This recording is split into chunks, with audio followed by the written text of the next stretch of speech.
It's time for the Larry H. Miller Utah Summer Games at Southern Utah University in Cedar City. Register today to participate in the 40th anniversary season of a Utah sports tradition at utahsummergames.org. Participate in over 50 sports around the state. Then plan to join the opening ceremonies Friday, June 5th, presented by State Bank of Southern Utah.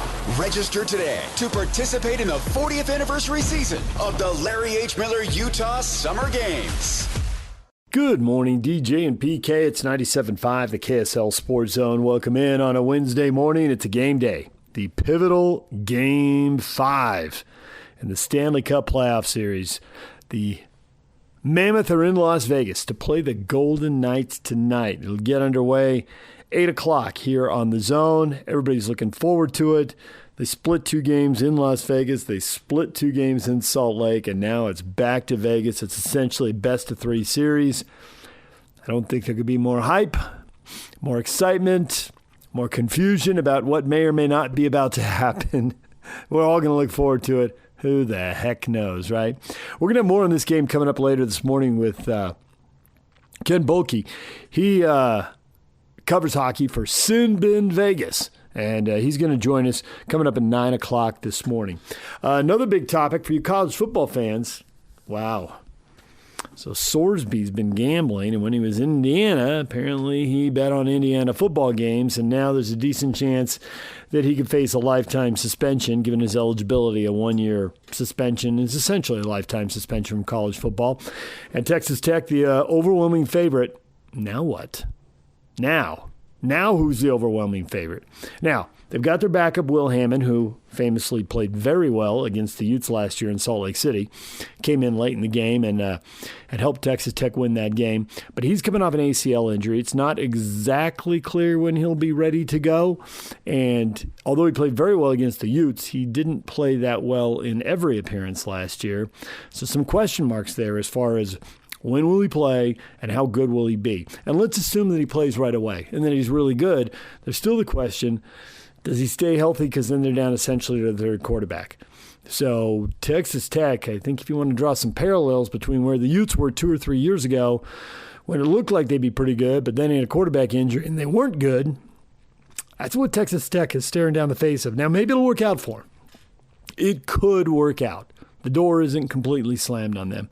Now, as far as their schedule, they do play Houston in September. Houston was 6-3 in the league last year. They've got to play both Arizona schools, but they don't play BYU or Utah. The Arizona schools were both 6-3 in the league last year. And, not everything will hold form to last year. I mean, there will be changes. But they do get West Virginia, Colorado, and Oklahoma State, who were all 2-7 or worse and at the bottom of the league. They were in the bottom quarter of the league last year. In the case of Colorado and Oklahoma State, 1-8, 0-9, nowhere to go but up, right? So super interesting to see what happens. But I would say for all the good teams in the Big 12, the fact that one team that was very good is now down a quarterback. And the second-string quarterback has some real questions as far as health and productivity. Super interesting. Very interesting. We'll get more on that coming up later this morning. Pete Souza, inside the Big 12, is going to join us at 7:30. We will talk with him. DJ and PK, we're going to take a break right now. When we come back, PK with Jake Scott. Stay with us. If the world were like a Sleep Number mattress, everything would adapt for your comfort. Because as your life changes and your body changes, Sleep Number mattresses adapt and shift to give you personalized comfort night after night. And now everything's on sale during our Memorial Day event. Save up to $1,200 on mattresses for a limited time. To experience a whole new world of comfort, visit a Sleep Number store or go to sleepnumber.com. Sleep Number, to a good life sleep. Now, you've heard of On the Other Side of the Mountains, Coach Prime. Well, we got ourselves J Prime. That's my new nickname for him, J Prime. Jake Scott, he ain't doing midday, early mornings, or anything of that stuff now. He's prime time, 2 to 6 with Ben Anderson. J Prime, how's it going? Good morning. I don't know, PK. We may have to work on that one.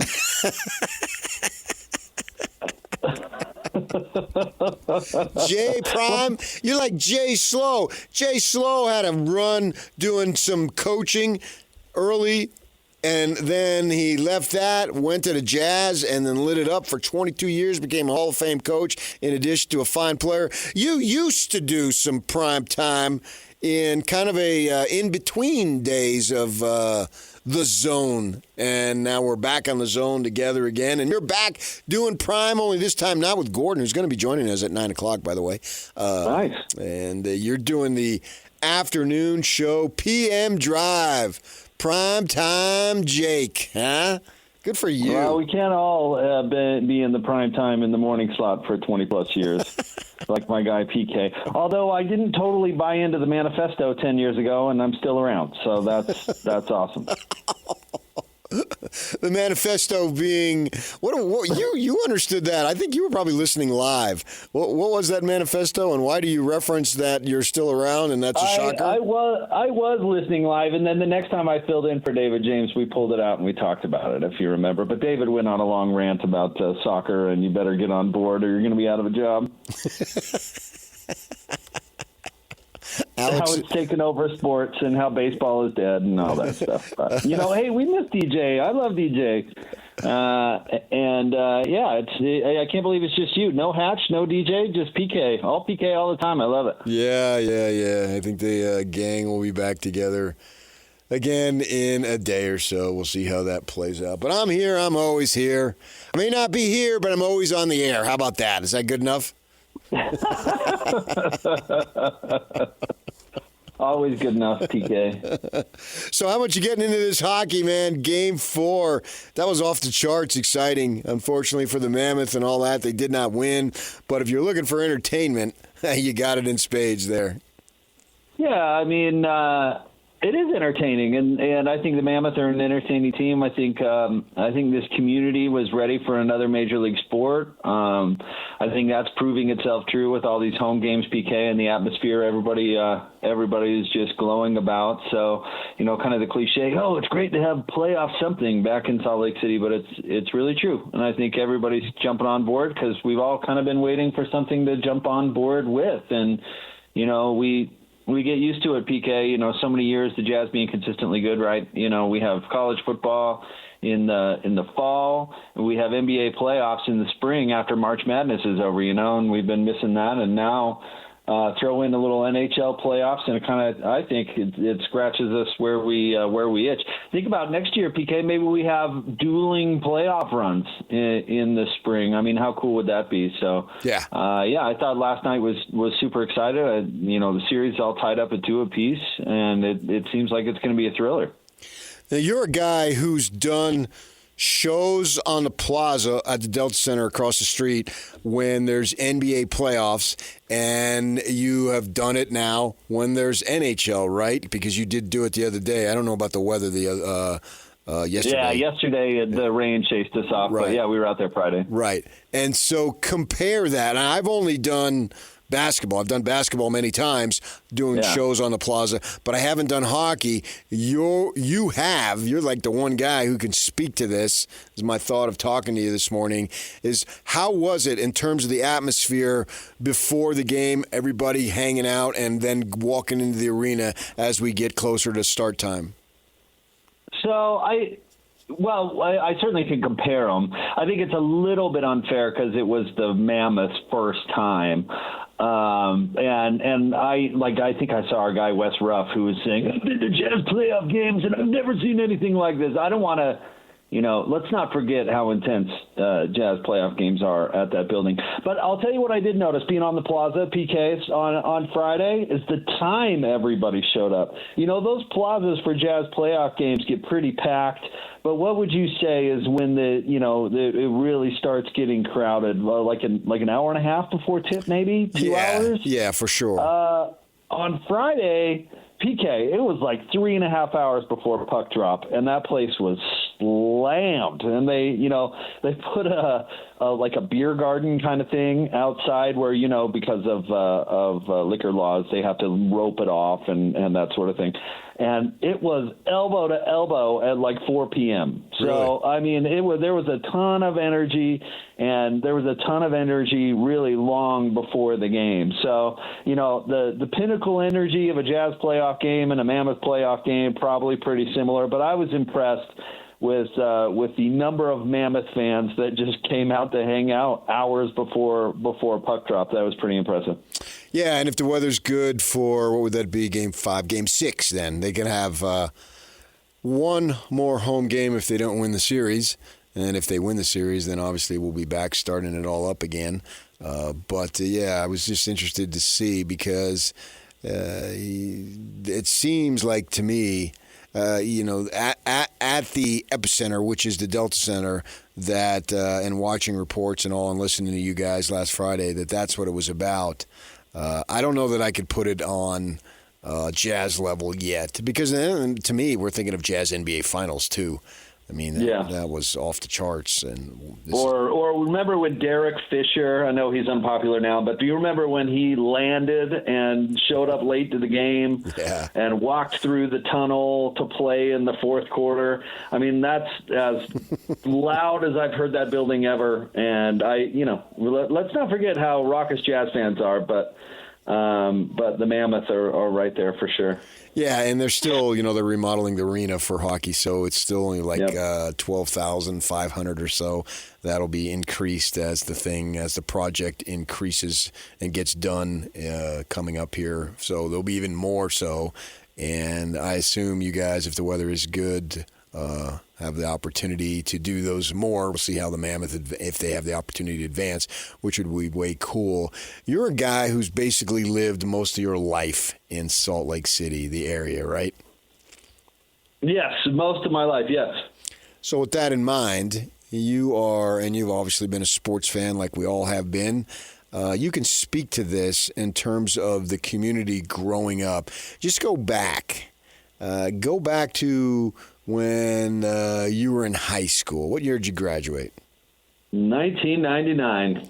Okay, 1999. So at that point, that was right around the time that the WAC, the two teams left the WAC, went to the Mountain West. Yeah, the Mountain West. Yeah. And and they had good programs at that point, but Utah football was getting better. There's no doubt about it. I mean, BYU was still BYU with their large fandom, and we know that you can never go wrong talking about BYU on sports radio here in Utah. That's for sure. But Utah hadn't really grown up to the level that it did and has become. And the Jazz obviously had the finals. Utah basketball, U of U basketball was pretty good. But just think of yourself when you're in high school. Think to what we have now.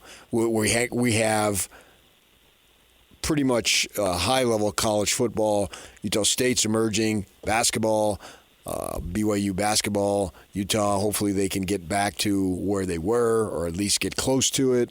And then the Jazz and now the hockey. Could you have imagined if I would have told you, 27 years later, that we would be in this situation? Was that something that you could have conceived as a young sports fan when you were going to, I think at your junior year, I know you had to go to one of those alternative high schools, but your senior year, you were back in regular high school, right? That's a that's a joke that a husband of a teacher can make.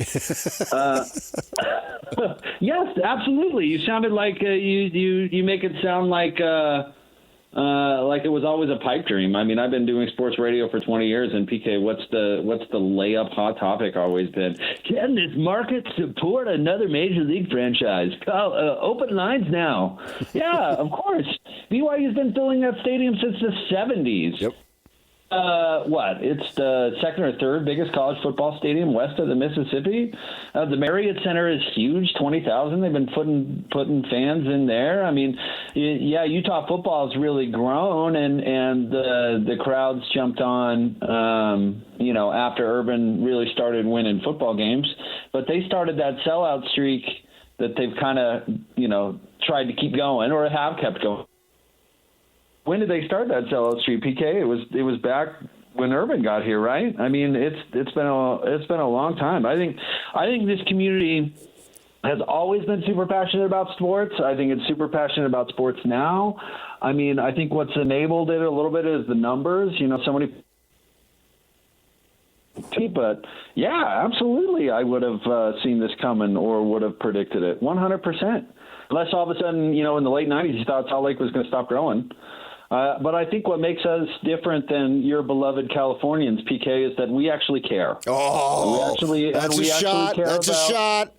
And we actually care about sports, and we actually care about what happens day to day.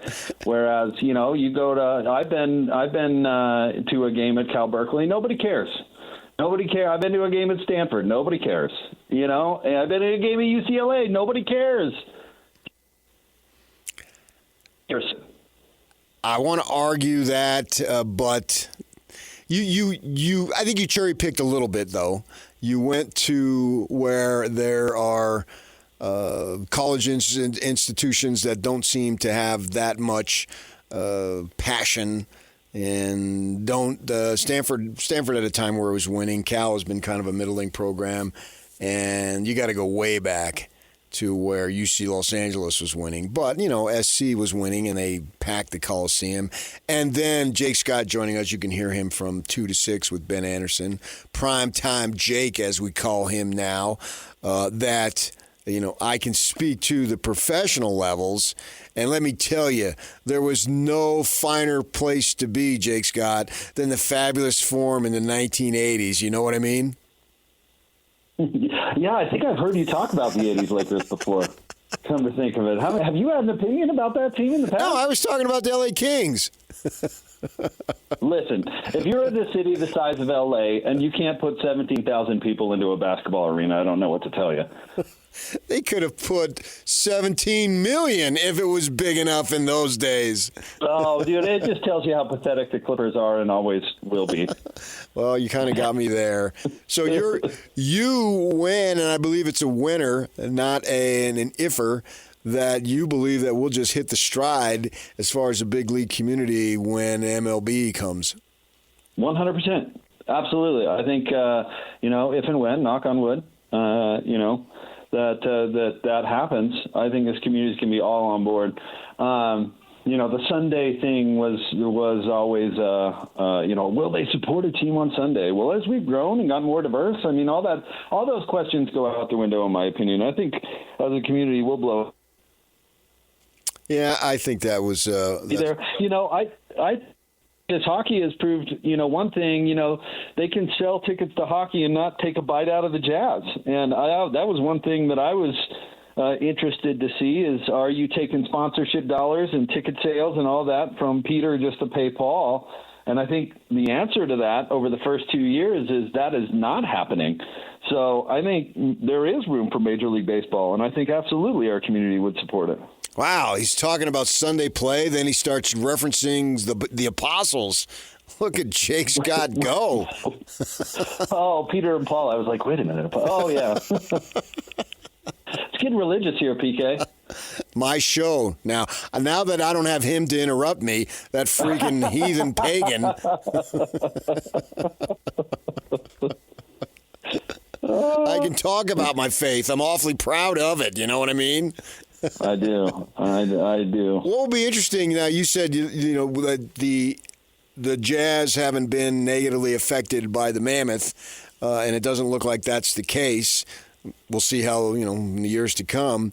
But where it's been, and I can speak to this growing up in the Phoenix area, or the second half of my childhood, not my first half, that if you want to trace to when the Cardinals got to the Phoenix area, there's a direct correlation for when the Sun Devils took a massive hit and have been basically just a 500 program from that time until now. They've had a few opportunities. 96, they went to the Rose Bowl, and then a couple years back, we know they had a nice season and went to the playoff and all that stuff. We'll see if Dillingham can sustain it as far as that goes. But that community, that it's a crappy professional NFL team, but nevertheless, the college took a hit. Now, we'll see how it goes. Now, it's not direct competition because it was college football versus NFL. I don't think we're in line for NFL even when we get MLB, and we'll have 3 major sports, and RSL doesn't play. They play a little bit in the fall, but at that point their season is winding down, and I think that's more of a specialty sport anyway. You don't see a time where if we get all these sports that it impacts the colleges negatively. That's a great question. It could. Tell me, did the Cardinals take a bite out of Arizona State, or is Arizona State just run by buffoons and can't put a product out on the field that's worth watching? There's something to be said for that. They had the coach there for many, many years, and they were really good, sent a ton of guys into the pros, blah, blah, blah. I wasn't really following it to that level to know what leadership was doing in terms of not being competent.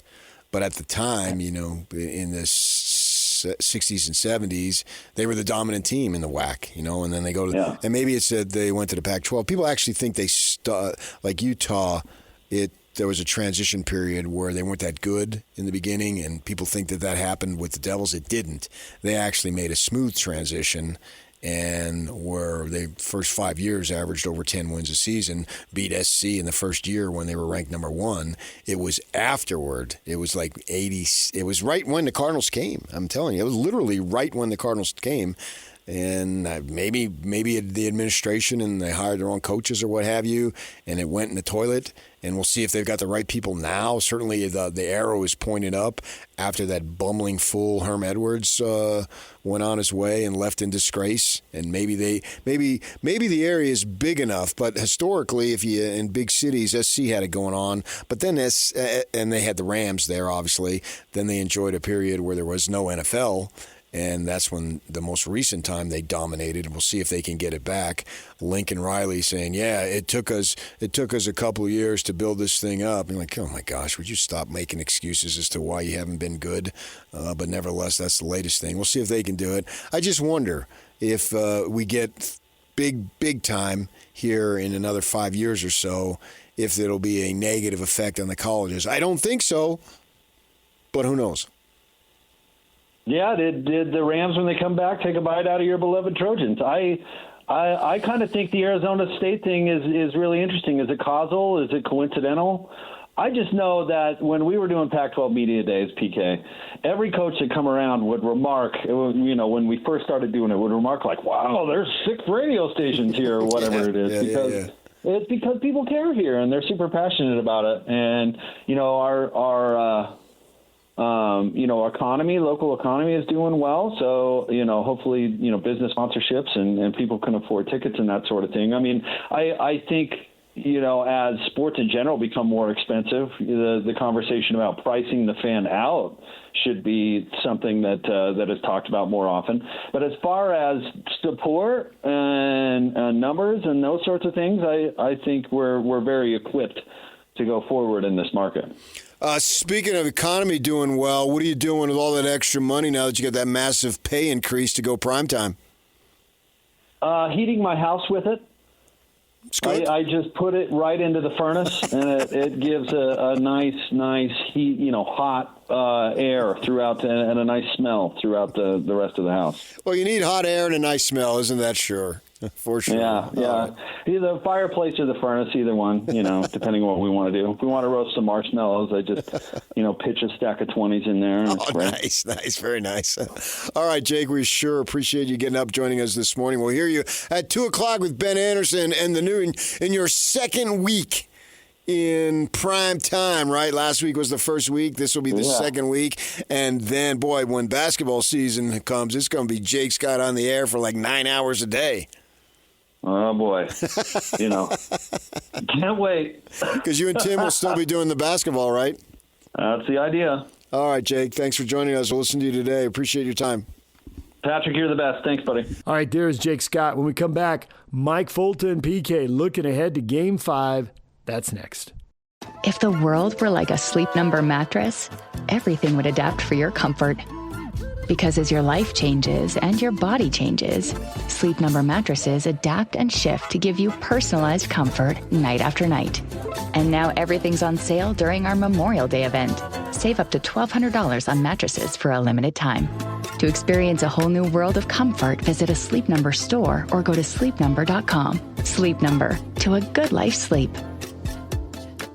Joining us now is the radio play-by-play voice of the Utah Mammoth, Mike Folta. Mike, I am still coming down from that game 4. In fact, I'm hydrating myself because I think I was dehydrated. Right now, as you tell us how you're doing, I'm going to take a swig of my Propel. Well, I need some coffee, some Red Bull. Didn't even go to sleep. PK just pulled an all-nighter. Wasn't sure how many overtimes we were going to have, so just kept the candle burning. Thought, why not? Let's just keep it rolling into Game 5. What a scene at the Delta Center last night. No, it didn't go in Utah's favor, but it was an unbelievable game for a sports fan, a hockey fan. The Mammoth erase a 3-0 deficit. They come all the way back. They have a lead.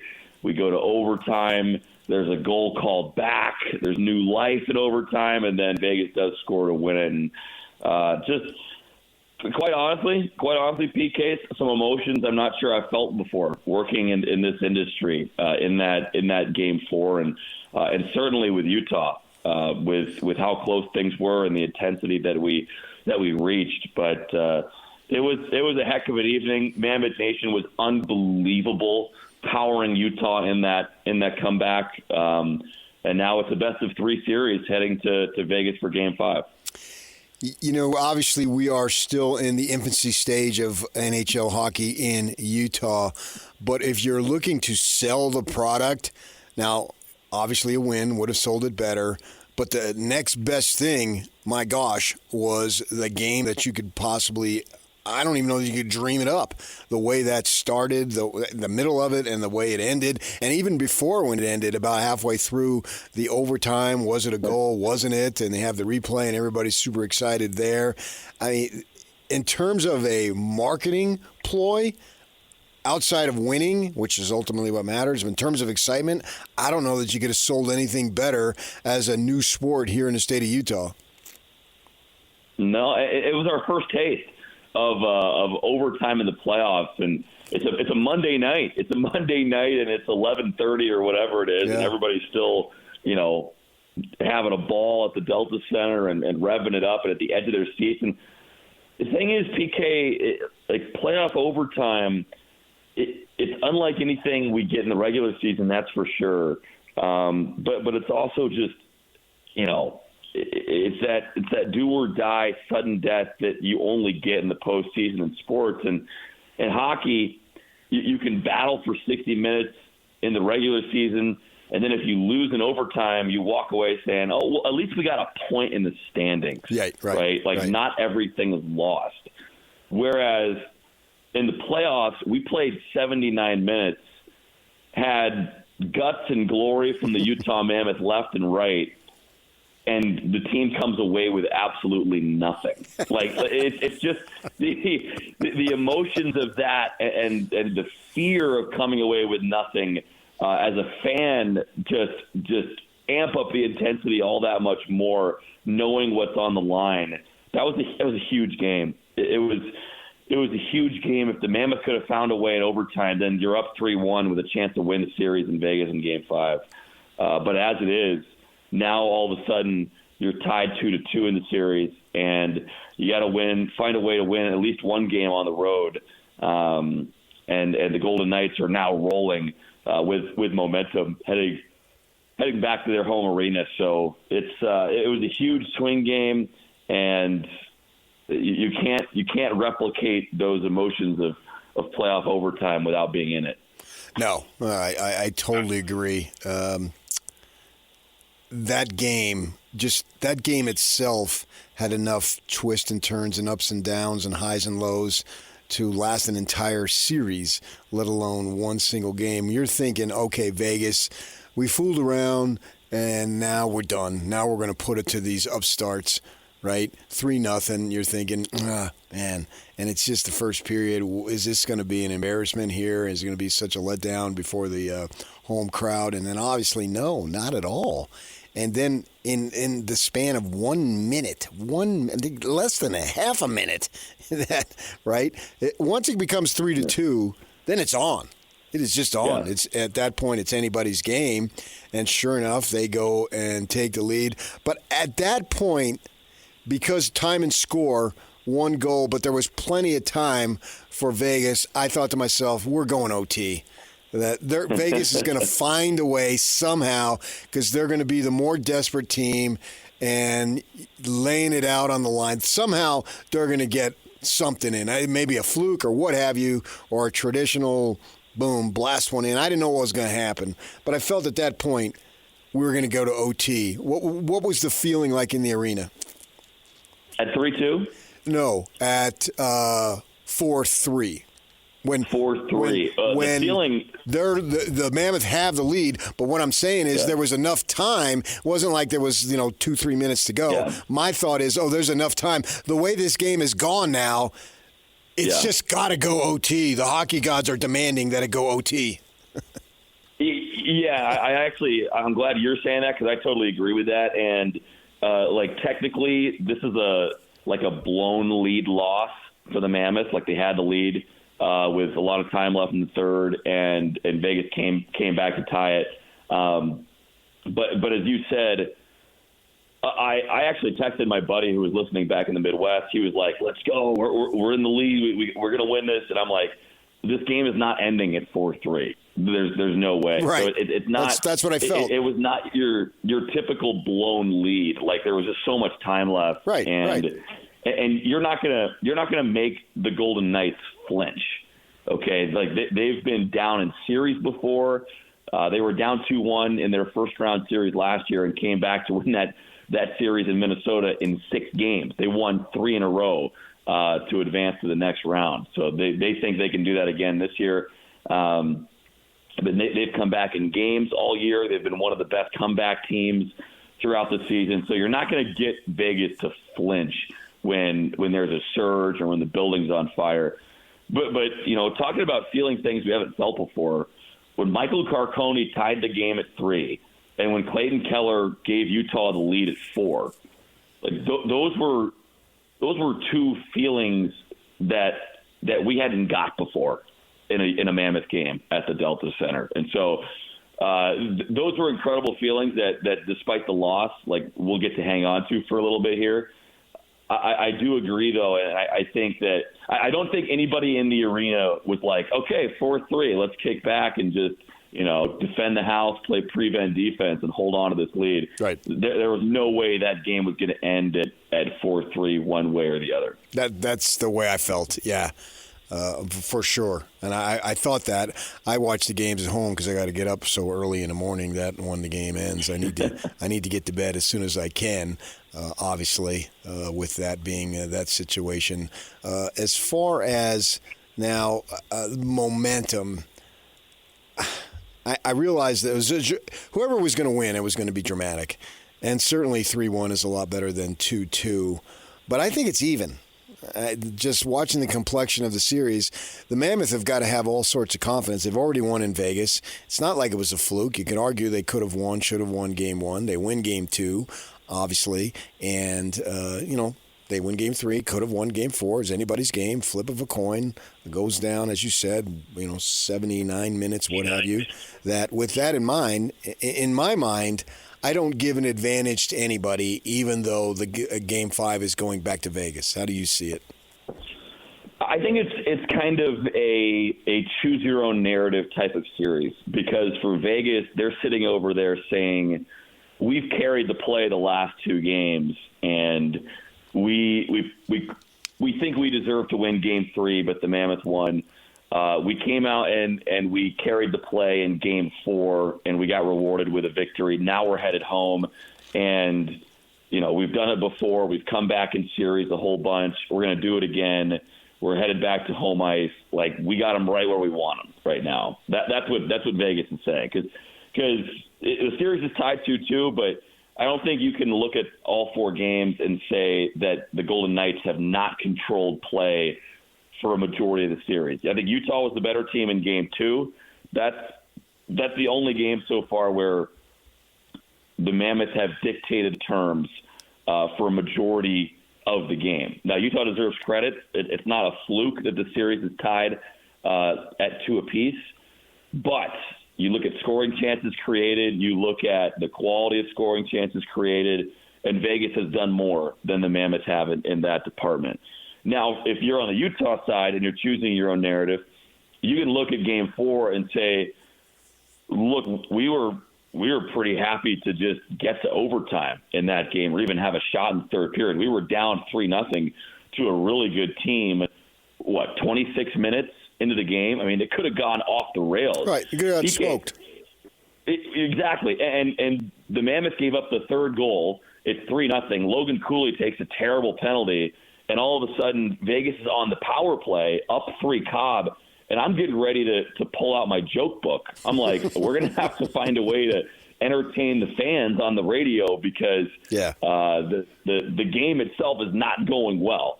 And what do you know? Utah gets a PK and they fight their way back into it. So I think the Mammoths taught us something last night that they are not afraid. They are not afraid of the moment. They are able to come back in games. And even if Vegas goes up by a goal or even 2 goals in the next game, the next couple games, this team is capable of coming back. And that's a huge piece of belief to have and a huge piece of confidence to have for the Mammoths. Now, if they go down 3-0 in game 5, am I going to be feeling confident? No. I got you. It's pretty hard to erase those deficits twice in one series, but you've shown that you can do it, and I think it's a huge piece of belief to carry forward throughout the rest of the series. Mike Folta, you hear him on the call for all the Mammoth games right here on our network. See, I can argue that, and I agree with the game 3. They were fortunate to win. Statistically, it doesn't work that way. It's like outgaining somebody in football by 300 yards and still losing. And normally there's certain stats that if you just look at a box score, you can sort of figure out who won without looking at the score. And this might have been the exception with the shot attempts and all that. But can I argue, okay, except for stretches, maybe game 2, put that aside. But other than that, the stretches of good play have just been that. They've been stretches. If this team finds a way to put together a complete game, they're fine. And it's also a stylistic thing, too. Like, I mean, if you want to put it in football terms, you're playing against a team in Vegas that likes to control the clock. They like to run the ball. They like to have the puck on their stick. And stylistically, I'm not sure how realistic it is to think that Utah is going to outshoot Vegas in every game or outpossess Vegas in every game because that's what the Golden Knights do. They hang on to pucks. They can wear you down in the offensive zone because they're big and they can control possession. So the Mammoths have to be opportunistic in this series. That's not an accident that Utah has been able to score while not controlling a majority of possession. Last night, I think the Golden Knights had the puck in the offensive zone like 9 more minutes than Utah did. Yeah. That's a pretty severe difference. The Mammoths need to quell that a little bit. They need to not allow Vegas to control the puck quite as much. So look for that in Game 5. And I think Utah did a lot of good things in Game 5. It's not like they were dominating every single shift, right? Right. And that's the thing we have to remember. But this Golden Knights team, like they had more stretches where I was scared than Utah had stretches where I was excited, if that makes sense. No, I got you. I think both teams feel okay heading into Game 5. I think Vegas feels like they've got Utah right where they want them, and I think the Mammoths are thinking, hey, we've won 2 of the last 3. We've scored 4 goals each of the last 2 games, and that's maybe an X factor in this is Carter Hart, the goaltender for Vegas. He was really good in the first couple games, but now the Mammoths are starting to get a few past him.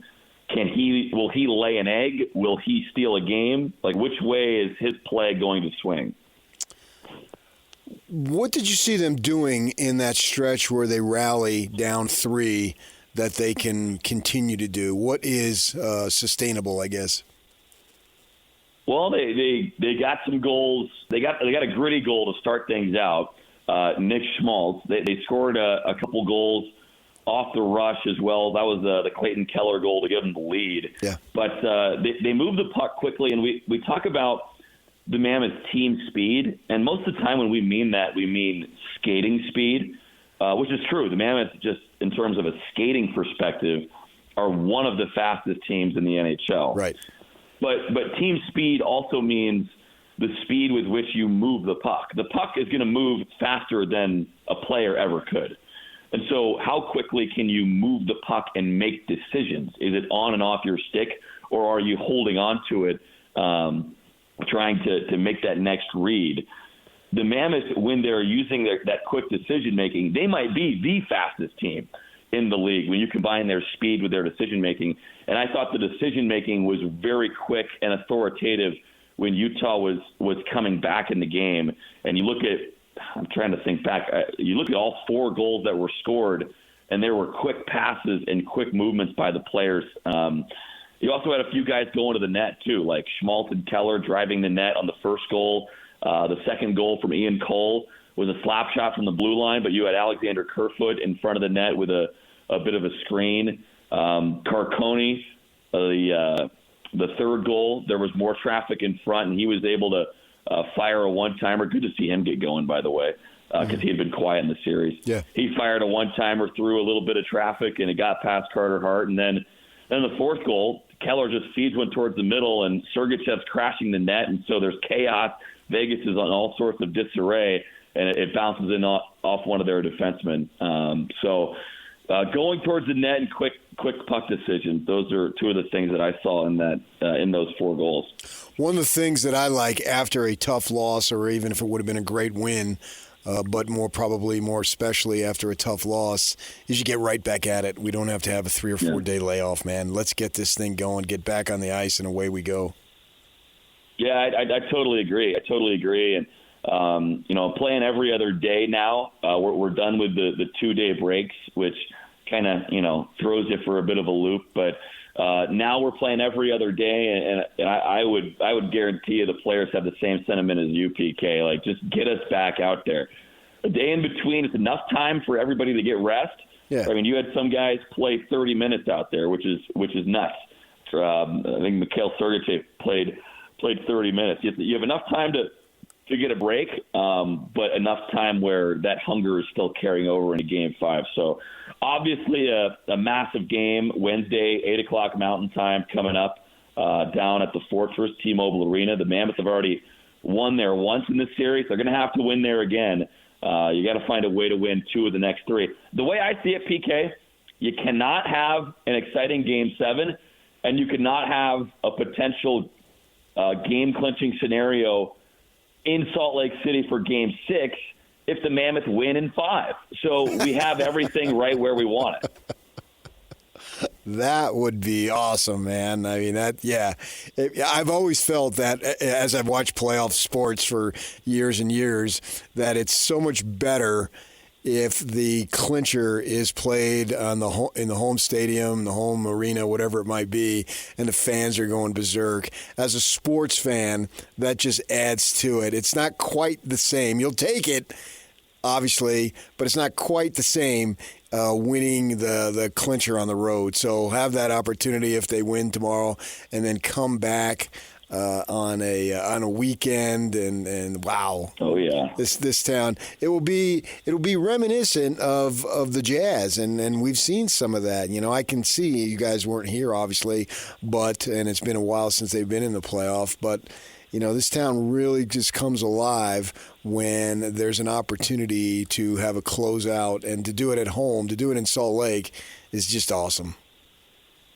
Well, somebody call Phil Jackson and tell him to break out the earplugs, because Friday night, Game 6, is going to be absolutely insane. And I'll end with this, PK. I think the pressure is on Vegas in Game 5. I think you can make that argument, yeah. Yeah, I mean, they're feeling good about their game, and they have every right to. But they want to win this one to give themselves a chance heading back in Game 6. If they lose Game 5, then all of a sudden the Mammoths are going to be able to use that home ice advantage at the Delta Center to try and clinch. So, right, I think they would need a mulligan. What's that? They would need a mulligan. They would need that back pocket. Coming back here down 3-2. No. Coming here up 3-2, that's a whole nother story because then you got a mulligan to play with. You want to close it out, but you still have got a mulligan in your back pocket if you need it. But being down 3-2 at that point, we're looking for momentum shifts. That would be the biggest of the series if the Mammoth find a way to be coming home up 3-2. That's like me at Old Mill, a mulligan in my back pocket. I like to play a breakfast ball and a mulligan every 9. That's how I like to play. I offer the same to my partner, my playing partners. But that's my style. When you see DJ, ask him because he and I played that on Friday afternoon. We played 18, and the boy must have got tired. He struggled on the back 9, and he's relatively new to golf, and he's made great strides for sure. So you're saying I have to play with DJ before I can play with PK? Like DJ's the minor leagues. I have to work my way up before I get to the show. Well, I've been playing since I'm 15 years old. He really hasn't. I mean, it's just that. So that makes a big difference. We played from the Whites. I have a friend, and he wanted to play from the Whites, and so I was. I think I was 5 over. Wow, that's a heck of a round. I thought about bringing the clubs to Vegas, but it's a work trip, so we'll be dialed in. Game 5, a lot to mull over while we avoid the clappers on the strip. Well, I hope that we're talking to you next Tuesday about the second round series. We'll see how it goes. If not, we'll put a cap on the season. But I'm going to think positive for now. Long way to go in this one. It is dead even. Best of 3 series, and it starts Wednesday, 8 o'clock Mountain, Game 5. Thanks, PK. There is Mike Folta, radio voice of the Utah Mammoth. When we come back, what is trending? The headlines are next.